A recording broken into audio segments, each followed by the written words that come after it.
Yaweza kuwa unielewi nini namaanisha, lakini nataka nikwambie, siku utakapoamua kuamka katika ndoto ulionayo, ndo siku ambayo utaanza kukua katika maisha yako. Siku ukiamua kubadilika mahala hapo ulipo, ukue uende mbali zaidi, hapo ndo sehemu pekee ambapo historia yako tutaanza kuiandika. Michelle Obama aliwahi kusema maneno yafuatayo: Success is not about the money you earn, but is what different thing you impart to the people.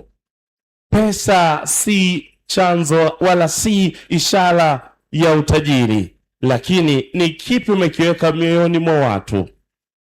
Leo tukikuuliza, katika hatua ulizozipiga kwenye ukuaji wako kiuchumi, umetengeneza wangapi kukua na wewe?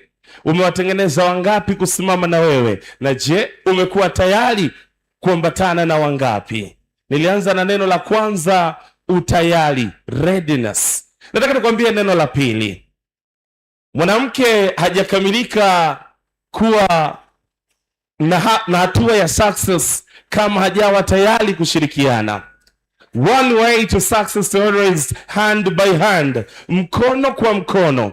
Leo mmetoka Mara, mmetoka Tarime, mmetoka Shinyanga, mmetoka Mwanza kuhakikisha mnakuja Nyamongo. Ni nini? Ni kwa sababu ya mawasiliano yaliyo bora, ni kwa sababu ya utayari wa kushirikiana na wenzako. Sasa leo nataka nikwambie, toka huko uliko, njoo huku, nyanyuka ulipojifungia, sogea watafute wenzako wanafanya nini. Go and learn, nenda jifunze, usimame imara.